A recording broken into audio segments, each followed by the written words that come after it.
Mapagpalang araw, kaibigan. Ito po ang inyong kaibigan kay Jesus, Brother Manny Bautista. Alam niyo po, sa buhay nating ito,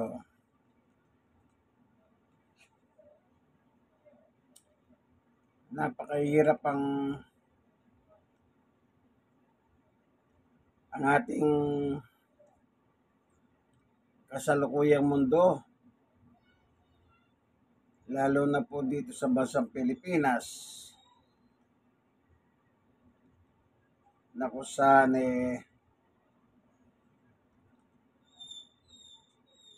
ewan ko ano po.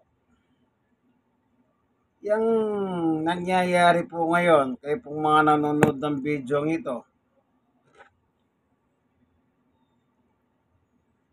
anong masasabi ninyo sa nangyayaring ito sa ating bansa? Po, anong masasabi niyo ngayon sa ngayon about politics?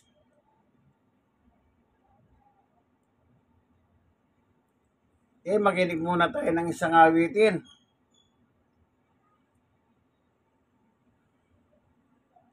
Po, isang awitin.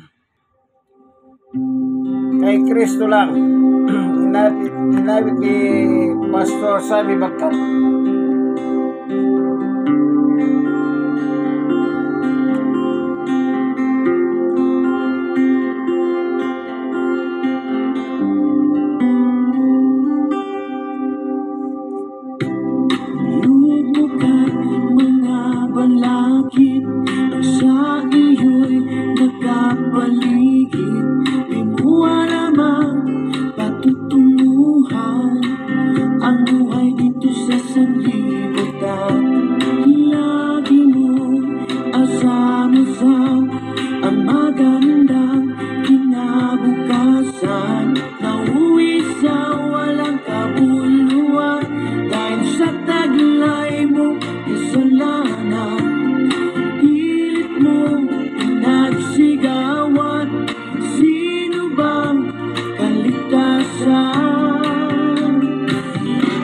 Kay Kristo lang. Amen. Ang kaligtasan, pagsisihan mo lang ang iyong mga pagkukulang. Kay Kristo lang. Amen, amen. Ang kapahingahan, lahat ng iyong kapaguran,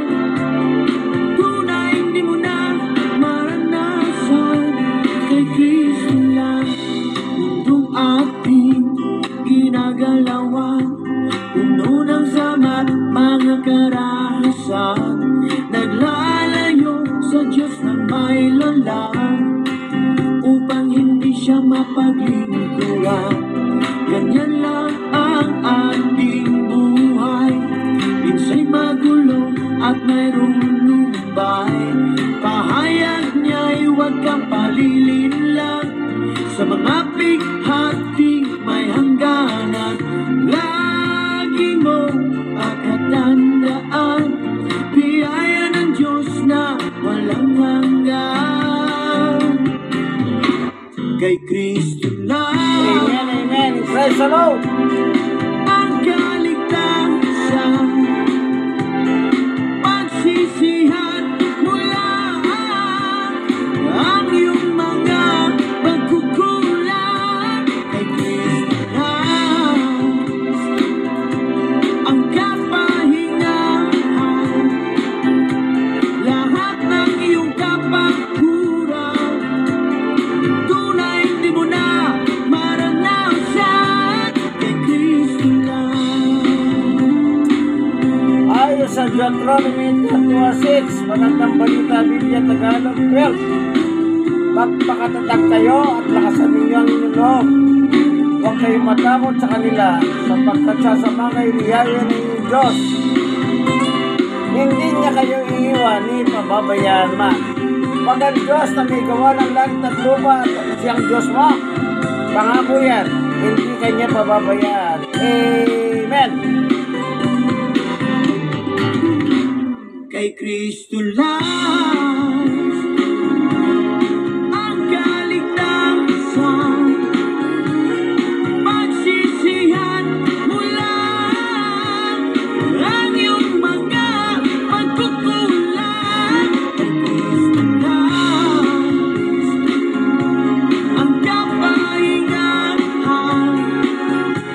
lahat ng iyong kapaguran, tunay di mo na maranasan. Kay Kristo lang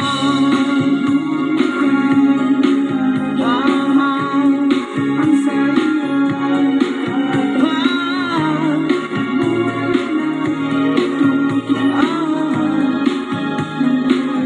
Sa Kristo lang, kay Kristo lang, kay Kristo lang, kay Kristo lang. Kay Kristo lang. Bilang mga tao po, kapag ang buhay mo na kay Kristo, hindi ka nagagawa ng kalokohan eh. Tingnan niyo po ngayon sa ating panahon, sa Pilipinas na lang. Sa yan, mag-midterm election po tayo. Buti pa yung mga ibang reliyon eh. Walang pakialam sa eleksyon. Yan saksi ni Jehovah, walang pakialam. Di sila bumoboto. Bawal sa kanilang maging pulis, maging sundalo. Pag mayroong bayang magiliw yung sa eskwela, sa mga eskwela, sinihan, tayong mga ibang reliyon, umihinto tayo. Nagbibigay galang sa bandila. Mga saksi, wala. Yang Muslim naman, kahit anong ginagawa niya, naglalakad sa kalsada, pag tumapat ng oras ng panalangin, ito yan, lulod, na nakatuwad.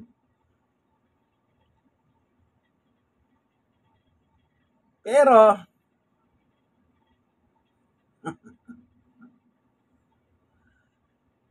ngayon mag-midterm election tayo, kawawa yung mga walang pera politiko. Yung mapera, magbuhat ng mag-file sila ng kanilang candidacy, umi-airin kanilang mga komersyal sa Facebook, YouTube, social media, television, lahat may pera. Pero yung kandidato walang pera, di mo makita kasi walang pera, wala yung pambayad. At sa ngayon, ang nangyayari, ang batas kasi natin hewan ko. Saan ka nakakita, nakakulong, nakakatakbo pa. Ang katwiran, hindi pa naman daw nahatulan.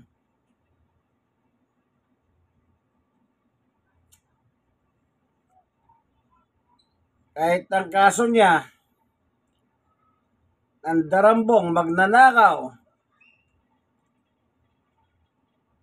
manyak, rapist.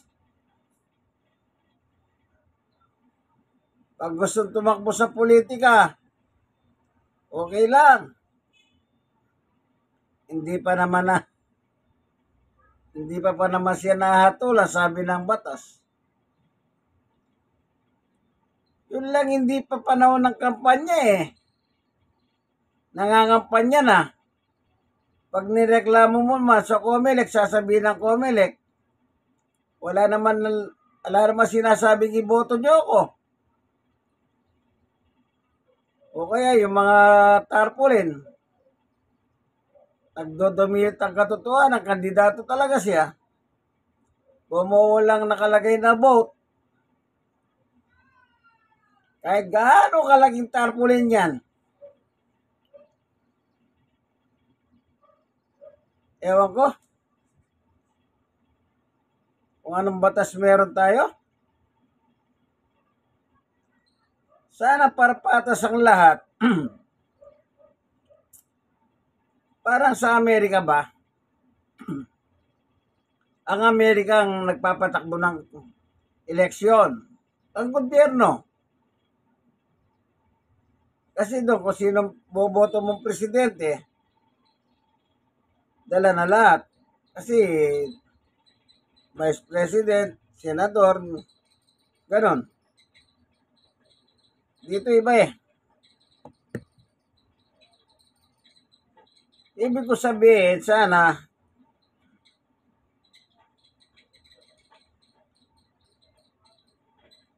kapag nag-file siyang candidacy at nagkaroon siya ng mga commercial dahil may pera siya, dapat i-disqualify mo na. Dapat disqualified na yun. Hindi eh. Yung iba naman, kahit ewan ko, kahit dapat siya disqualified, kung mawala daw complainant, walang disqualification. Inutil ang gobyerno ang batas na ginawa. Inutil. Kaya itong papasok na midterm election, kaibigan, mag-ingat kayo sa mga kampo ni Satanas. Yung mga buhaya.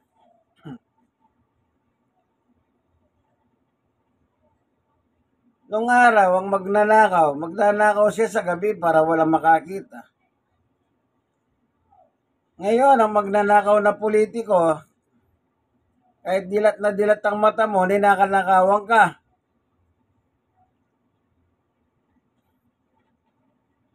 Di po ba? Bakit? Eh, ilang budget kada isang taon eh, yung GAA. Ang tinatawag, insertion.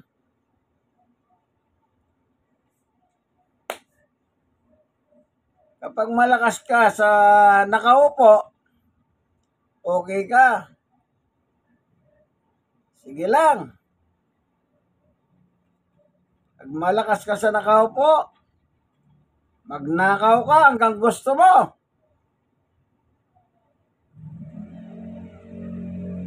Malaya ka. Kasi ang politika po rito, parang barka-barkadahan eh. Pag nabarkada ka sa presidente, okay lang. Gawa ka ng anomalya. Yang sinasabi ko si Sara. Di ba? Uniteam. Nakita niyo naman siguro sa mga hearing na Senado, Kongreso. Nagnakaw.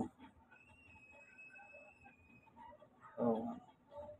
Meron ba kayo narinig kay Bongbong? Wala. Sinasabi pa ni Bongbong, kaibigan ko yan. Samantalang sabi ni Sara, ubod na sinungaling. Winaldas na yung pera. Sila pa yung matapang. Tinatawag pa siyang bangag. Gumagamit ng droga. Pero walang magawa. Eh kasi ang tingin niya sa mga Duterte kaibigan. Ang tingin ng mga Duterte sa kanya, kalaban.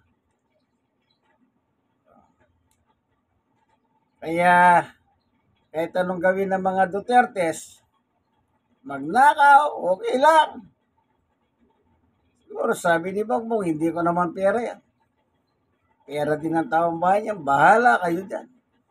Yan ang sinabi po ni Quad Committee, yung abogado na taga Batangas. Yan ay pera ng taong bayan na ewan. Kaya kung masasabi ko po, mag-ingat kayo sa mga kurap. Yan politikong kurap. Pinagtatanggol pa.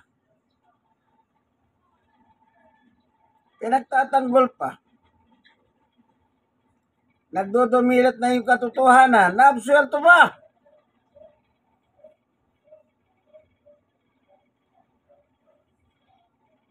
Siyempre, barkada mo yung nakaluklok sa Malacanang eh. Eh di absuelto ka. Kita nyo si GMA? Dahil barkada nyo yung nakaluklok sa Malacanang. Sa panahon ni Pinoy, hindi niya barkada si Pinoy. Dinakulong siya. Pero nang mawala na si Pinoy, nakalaya siya. Kasi barkada niya yung nakaluklok. Ganyan din sa iba't ibang pag hindi mo barkada yung nakaluklok,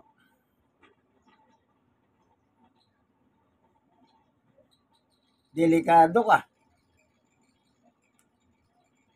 Di ba nang araw si Malonzo dito lapit dahil hindi nila barkada si Erap. Ano nangyari? Patuloy yung mga kaso na dati ng kaso na wala ng kabuluhan. Recycled kanila. Kasi hindi ka nakadikit doon sa nakaupo. Ngayon pupunta ka ron, makikiusap ka. Napakapangit ng politika. Tapos, sasama sa election, magkakapamilya, tatay, nanay, anak. Halos hawak na nila yung buong... Pagkatapos, magkakapatid. Tinatawag nilang dinastiya. Para ba sila na lang ang marunong? Huwag nyo na pong iboto yung mga yan. Yung mga na-involve sa PIDAP, kahit pinaswelto sila ng gobyerno, ng mga hukuman, huwag nyo na silang iboto.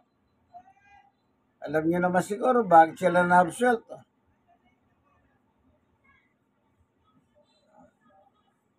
Bawa, yung mga PIDAP na yon, kung talagang wala silang ninakaw na pera, hindi magpirma sila ng waiver, ibuksan ng kanilang bangko.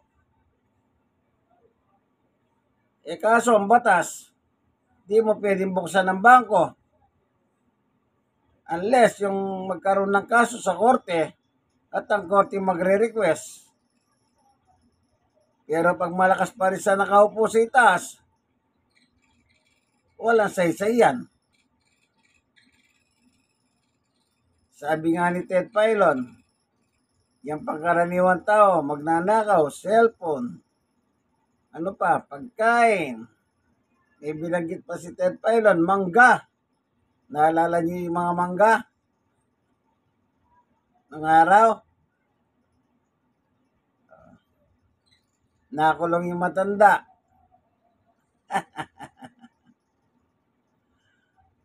Wala.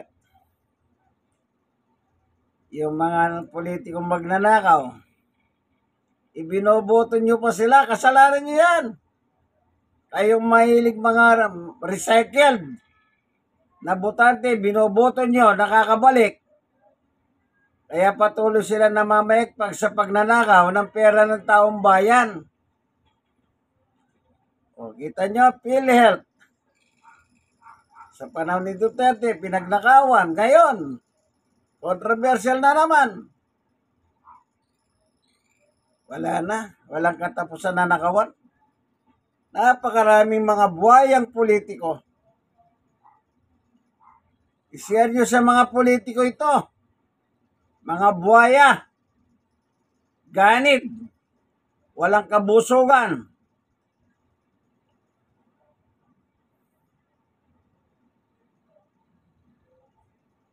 Kahit sinong ilagay mo yata sa Malacanang eh. Nung araw, sabi, walang kaibigan, walang kamag-anak, walang ganito. Sus, Mario.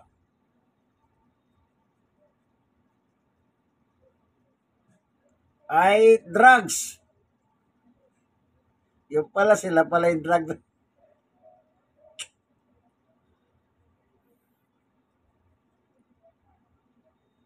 Sila mismo, nilalabag nila yung human right.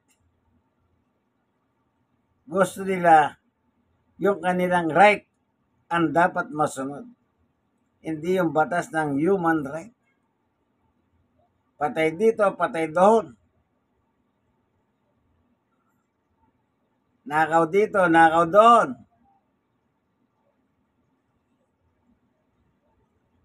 Kaya yung mundo natin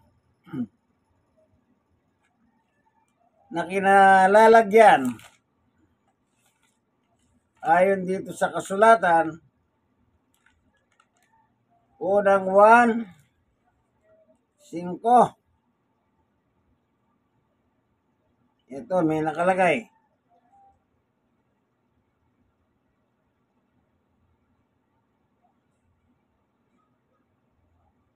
Dito sa unang 1:19,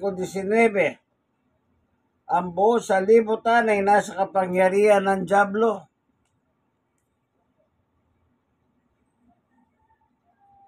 Dyablo, nagpapagalaw sa kanila. Nakakita na ba kayo yung mga puppet, yung ginagaling yung kamay nila? Tapos yung mga puppet nila gumagalaw din. Habang ginagalaw yung daliri. Yung daliri ni Satanas yun. Pag gusto niya pagalawin yung mga puppet niya, sige, magnakaw kayo. Nakaw dito, nakaw doon. Isipin niya, yung PhilHealth, pera ng tao yan, naguhulog ako. Member ako ng PhilHealth eh. Pero ninanakaw nila. Ang masakit, yung nakaupo sa kapangyarihan, wala lang. Kasi, barkada yan. Kasi, tumulong yan sa aking kampanya. Di po ba ganon? Utang na loob. Eh, yung mga mayayaman, mga milyonaryo, mga negosyante, lahat na tumatakbo, naglalatag sila eh. Para kahit sinong manalo, kahit hindi sila magbayad ng tamang buwis, wala lang. Pero yung pangkaraniwang minimum wage earner, buwis dito, buwis doon, buwis buhay pa. O, di po ba totoo yan? Ako, naranasan ko maging empleyado sa private. Bayad ako ng bayad. Ultimo 5 centimos na komisyon ko. Binabayaran. Bandang uli, pati 13th month pay ko, kinakaltasan ng buwis. Wala na. Tapos nanakawin lang nila. Wala ka naman magawa. Eh bakit? Eh magnanakaw, may bodyguard pa eh. Pag hindi ka nagulog, kulong ka. Pag ninakaw, walang kaso. Yan ang politika ng Pilipinas. Only in the Philippines. Nakaw dito, nakaw doon, mga politiko. Hindi kaya nakukusisi ito. Ay, hindi na. Pag nasanay ka na kasi, wala nang ano yan, hindi na ka na nakukusisya. Pag unang beses nagnakaw ka, yun, medyo kumakabugang dibdib mo. Pero pag nakanakaw ka ng minsan, then sumunod, yung kabog ng dibdib mo, wala na. nakakaramdam ka na ng kasiyahan. Masayang masaya ka. Kasi marami kang kwarta. Marami kang ninakaw sa kaban ng taong bayan. Kaya sa eleksyon po, pag-iusap kaibigan, huwag nyo nang ibalik yung mga dati. At saka yung mga bumabalik pa. Yung mga re-electionist, ibig ko sabihin, huwag nyo na silang ibalik. Kaya yung dati ng nakaraan, dahil natapos yung 6 na taon na, bumabalik sila uli, huwag nyo na rin silang ibalik. Sa dami ng tumatakbo ngayon, subukan naman natin yung mga bagong muka. Malay natin makahukay tayo ng ginto sa mga yan. Kasi, tingnan nyo po Kaya, kung minsan, pati simbahan, nagiging bahagi ng Diablo Dahil nakita niya, marami kayo sa simbahan, pupunta sila, ang babait. Ang babait. Akala mo, mga gamit na babasagin. Ito naman mga simbahan, malatagan lang ng pera. Sige na. Meron naman ito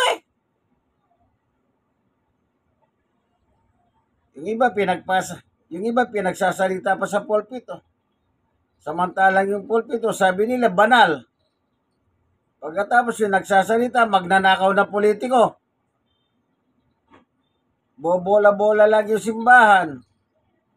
Sasabihin na puro magaganda. Yung iba, nagdadala pa ng sulat, nire-recognize pa sila. Yung pala, magnanakaw lang. Ginagamit pa simbahan. Yun naman nasa simbahan. Palakpak ng palakpak. Pati tenga.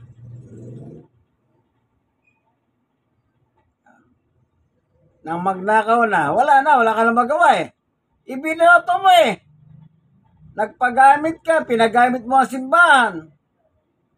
Kaya ako bilib ako sa saksi Walang pakialam yan. Kasi hindi sila bumoboto. Hindi sila nakikisali sa politika. Walang tumatakbo sa kanila. Sa anumang posisyon. Yung iba naman simbahan, bawal daw sumali sa yung miyembro nila, pero meron naman pala sumasali. Ano yan? Mga sinungaling. Kung muna sa simbahan sila, yung iba naman, ang sabi nila, ang aming agenda sa simbahan against corruption. Ang daming corruption, hindi naman kumikibo. Hindi nagsasalita. Bakit? Natatakot siya, baka hindi na siya boto sa susunod. Pero ang kanilang slogan, again, corruption. Nagdodomilat ng mga nagkukurap. Wala lang. Tahimik lang. Ganun ba? Kaya sinasabi ko mga simbahan, kunwari pinopromote nila si Jesus.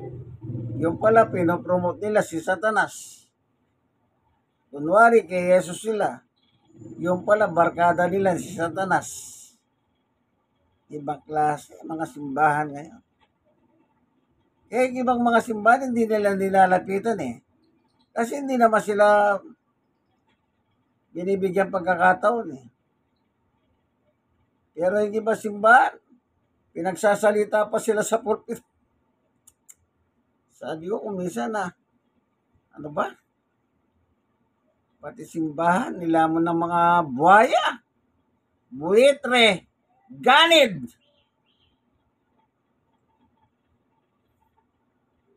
Nakakawalang gana po yung ganyan. Nagpo-promote ka. kabutihan ng Diyos. Pinagsasalita mo mga kampo ni Satanas. Tapos, pinakikipagpukpukan nyo pa sila. Tapos, ayan, nagnanakaw lang. Ang masakit. Kasi ang mga simbahan hindi nagbabayad ng bis eh. Exempted sila sa bis. Pero mayroong mga simbahan nagbabayad. Kasi non-profit kasi ang simbahan eh, kaya wala siyang bis. Yung iba, may nagbabayad yata. Kaya nagagamit ang simbahan mo sa mga kampo ni Satanas. Wala na. Pag nagnakaw na, may kahit na sumigaw ka na sumigaw, may mababago pa ba? Yung iba talagang nagrarally sila, talagang pinapakita nila yung magnanakaw sa kanila yon. Wala na eh, talagang nasanayan na nila eh. Kaya sanay na sila. Ang kanilang mga kandidatong magnanakaw, okay lang sa kanila. Basta yung kumpas ng ting ting, ting ting, yeah. Pwede bang walang pera yan? Kunwari pa sasabihin, wala daw perang involved dyan. Hoy! Mga alagad ni Satanas, wala bang pera dyan? Kailan pa nangyari yon? Na ang politiko nagpunta sa simbahan mo, wala bang iniwang pera?